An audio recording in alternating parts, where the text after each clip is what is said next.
پہاڑی علاقے میں بسنے والا ایک گاؤں اس گاؤں کی باقی تمام گاؤں والوں سے الگ طرح کی خاصیت تھی۔ وہ واحد گاؤں پہاڑوں میں آباد تھا۔ وہاں پر بن موسم کے بارشیں ہو جاتی، بن موسم کے ایسی چیزیں ہو جاتی جو ان کے ذہن و گمان میں بھی نہیں تھی۔ اسی گاؤں میں ایک جوڑا رہتا تھا۔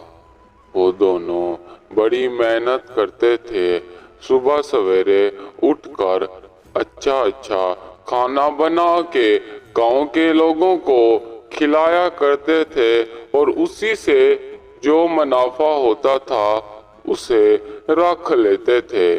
وہ صبح سویرے جلدی اٹھ کر بہت زیادہ پریشان ہو چکے تھے، اپنی نیند بھی پوری نہیں کر پا رہے تھے، مگر بیچاروں کے پاس کوئی اور چارہ بھی نہ تھا۔ وہ ہر وقت اسی کشمکش میں رہتے کہ کہیں سے انہیں کوئی ایسی چیز مل جائے جو ان کی زندگی کو سنوار سکے۔ اس گاؤں میں نہ جانے کیا گھٹنائیں ہو جاتی ہیں جو لوگوں کے گمان میں بھی نہیں ہے۔ کیا ایک ایسی گھٹنا ہمارے ساتھ نہیں ہو سکتی جس سے ہماری زندگی سنور سکے؟ وہ میاں بیوی ایک روز گاؤں سے باہر گھومنے پھرنے کو چلے گئے۔ بیچ ہی ان کا ارادہ بنا تو وہ اپنے سسرال سے ہو آئے۔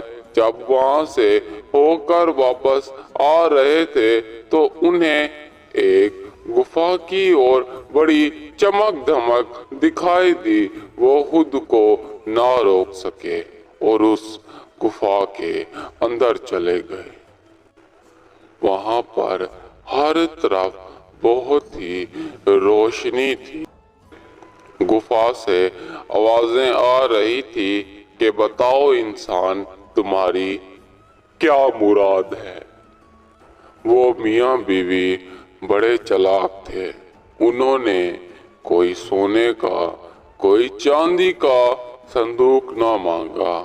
اس کے بدلے انہوں نے کہا کہ ہمیں کچھ ایسا دے دو جو ہماری بات کو مانا کرے۔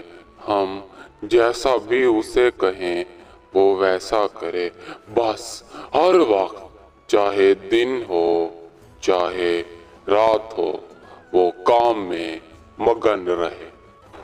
ان کی مراد پوری ہوئی۔ ان کے ساتھ ایک خوبصورت عورت روانہ ہوئی جو ان کی غلام تھی۔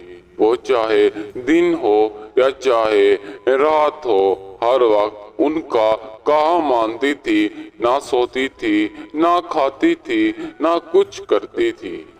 وہ میاں بیوی اس سے طرح طرح کی خواہشات کو پورا کراتے تھے۔ ان کے سامنے کوئی بھی امیر شخص گزر جاتا تو رات ہوتے ہی اسی کے گھر میں چوری کرا دیتے۔ ایسے کرتے کراتے وہ میاں بیوی بہت امیر ہو گئے۔ گاؤں میں ہر طرف یہ ماحول تھا کہ جو کوئی بھی ان کی حقیقت کو جان رہا تھا کہ ان کے پاس اتنی دولت آن چکی ہے کہ پورا گاؤں ہی خرید لیں، تمام لوگ مانو سن ہو جاتے۔ جب ان کی تمام خواہشات بھرنے لگی تو اس غلام عورت کو وہ کام نہیں دے پا رہے تھے جس سے وہ ہر وقت چیختی چلاتی رہتی کہ کام کام کام، مگر اب ان کی لالچ کا گھڑا بھر چکا تھا۔ وہ ہر رات اسے کچھ نہ کچھ چیزیں دے دیتے، اناج کے دانے یا چاول کے دانے، جسے وہ گنتی رہتی۔ ایسے ہی وہ رات گزار دیتی، مگر کچھ ہی دنوں تک یہ سب چلتا رہا۔ بالآخر وہ پھر بہت بڑی پریشانی سے